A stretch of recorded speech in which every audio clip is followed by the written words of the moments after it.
Bismillahirrahmanirrahim. Assalamualaikum warahmatullahi wabarakatuh.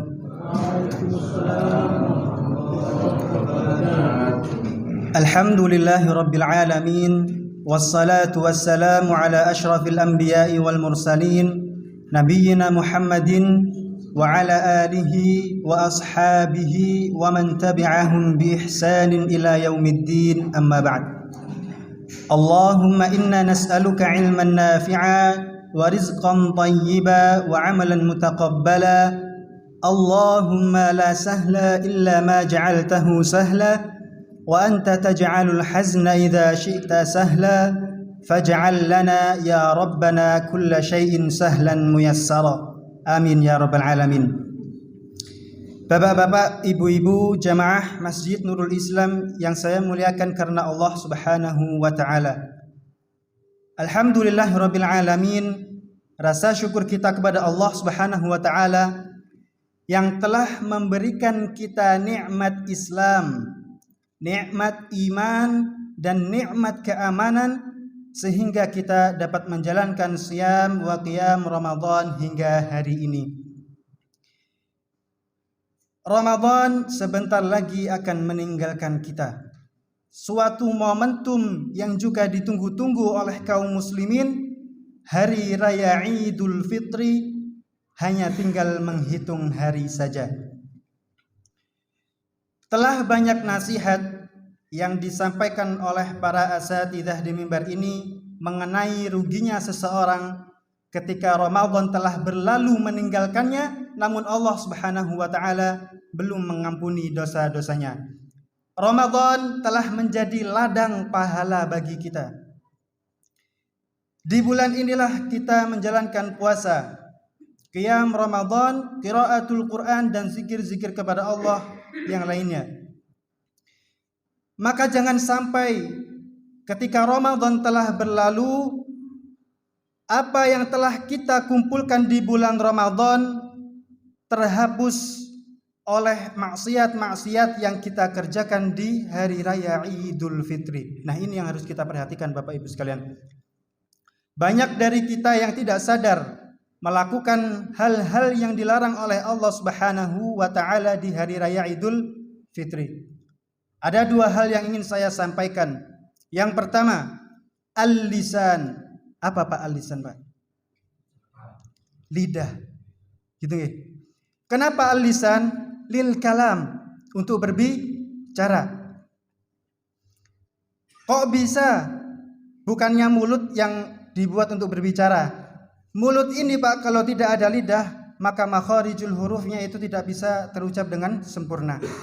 Rasulullah Shallallahu Alaihi Wasallam bersabda dalam hadis yang diriwayatkan oleh Al-Imam Al-Bukhari, salamatul insan fi hifdzil lisan. Keselamatan seseorang itu tergantung bagaimana ia menjaga lisannya. Namun Pak, Bu, mohon maaf, tidak sedikit dari saudara-saudara kita menggunjing atau membicarakan keburukan saudara-saudara kita yang lainnya pada momentum hari raya Idul Fitri. Mungkin awalnya kita saling sapa, Pak. Assalamualaikum, ahlan wa sahlan. Khair ya? Khair, Pak? Khair.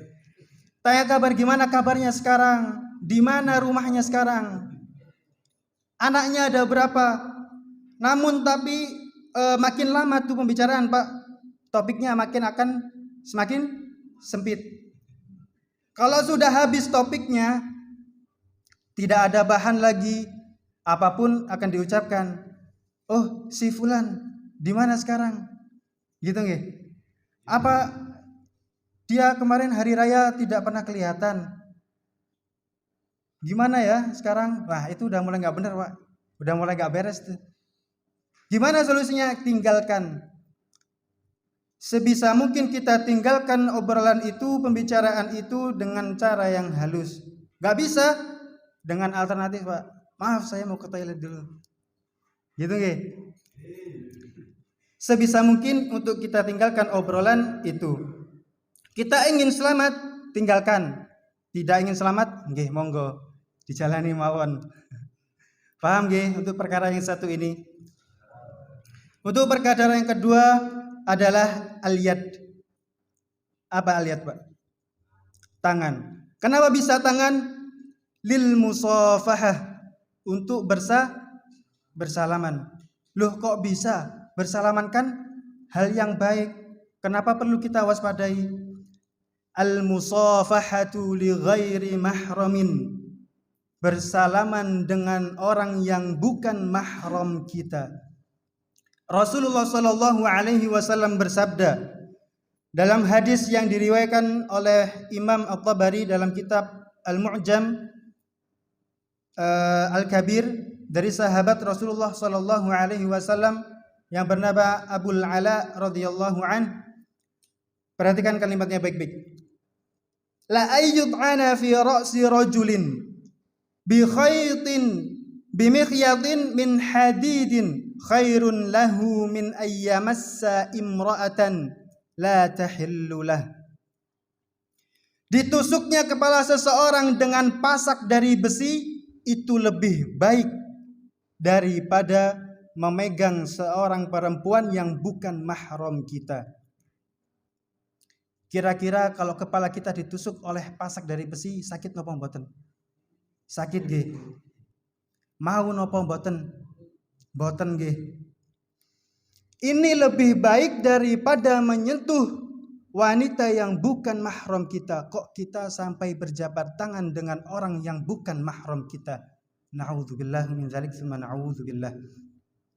Maka Pak Bu, ketika kita bersalaman, ketika kita ingin bersalaman dengan saudara lawan jenis kita yang bukan mahram kita, namun kita ragu apakah dia mahram kita atau bukan, maka sebaiknya kita tinggalkan berjabat tangan, apalagi menyentuh orang tersebut. Semoga kita semua diberikan kekuatan dan kemampuan oleh Allah Subhanahu wa taala untuk menjaga dua hal ini. Yang pertama tadi apa, Pak? Lisan, lidah kita, menjaga mulut kita dari perkataan-perkataan yang buruk yang tidak diinginkan oleh Allah Subhanahu wa taala. Dan yang kedua tadi apa, Pak, Bu? Tangan kita. Tangan kita dijaga dari al-musafahatu li ghairi mahramin. Semoga ini dapat menjadi bekal bagi kita semua untuk menyambut Idul Fitri dengan penuh ketaatan kepada Allah Subhanahu wa taala. Demikian yang dapat saya sampaikan. Waffaqakumullahu wa iyyakum jami'a. Hadza ma aqulu lakum, astaghfirullah li wa lakum. Assalamu alaikum warahmatullahi wabarakatuh. Waalaikumsalam.